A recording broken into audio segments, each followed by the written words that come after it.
Peningkatan kasus demam berdarah Dengue atau DBD terlihat di Rumah Sakit Bandung Kiwari. Dalam 3 bulan terakhir, pasien DBD yang dirawat cenderung bertambah. Sebagian besar adalah anak-anak dengan gejala demam tinggi dan nyeri perut. Betul, memang kasus demam berdarah ini sebenarnya kayak sepanjang tahun gitu ya, terus-terusan ada. Nah, tapi memang 3 bulan terakhir ini tuh kasusnya hampir tiap hari pasti ada kasusnya demam berdarah. Kalau dari data yang kami catat untuk pasien anak memang ada bulan Mei itu kurang lebih 15 pasien itu yang saat ini tercatat anak saja ya. Kemudian bulan Juni ada 24 kasus dan bulan Juli ada 24 kasus. Kemudian dari 3 bulan itu juga tercatat ada 2 pasien yang meninggal karena demam berdarah.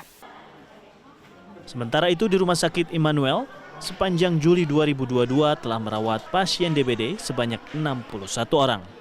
Hingga Rabu 27 Juli kemarin tercatat ada 12 orang pasien yang masih dirawat. 7 diantaranya anak-anak. Angka ini cenderung menurun jika dibandingkan pada Mei dan Juni. Rata-rata dengan gejala demam, mual hingga muntah, serta nyeri perut. Rumah Sakit Immanuel memiliki sekitar 360 tempat tidur, sehingga cukup memadai jika sewaktu-waktu terjadi peningkatan pasien DBD. Jadi jumlah kasus demam berdarah di bulan Mei ada pasien anak juga pasien dewasa.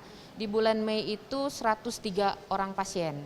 Dan di bulan Juni 94 mengalami penurunan dan di bulan Juli sampai saat ini ada 61 orang. Jadi terlihat data dari bulan Mei dan Juni, di bulan Juli ini mengalami penurunan pasien kasus DHF. Tapi paling terbanyak di sini adalah pasien anak ya.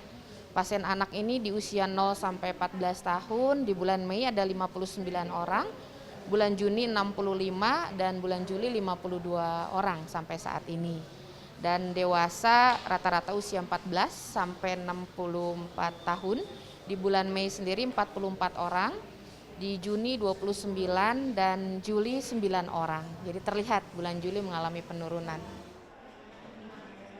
Dinas Kesehatan Kota Bandung mencatat kasus demam berdarah Dengue di Kota Bandung sejak Januari hingga Juli 2022 mencapai 3.672 kasus. Puncak kasus terjadi pada bulan Januari 2022 yakni dengan 1.225 kasus. Jika dibandingkan dengan tahun lalu di periode yang sama, kasus DBD hingga bulan April 2022 memang lebih tinggi. Namun sejak bulan Mei hingga Juni terdapat penurunan kasus sehingga secara keseluruhan lebih sedikit jika dibandingkan dengan kasus tahun lalu. Meski demikian, Dinkes Kota Bandung meminta masyarakat tetap mewaspadai penularan kasus DBD. Jadi kasus DBD itu walaupun sekarang kita tampaknya udah nggak turun hujan lagi, tapi kan kita sekarang udah memasuki bulan yang berberan ya.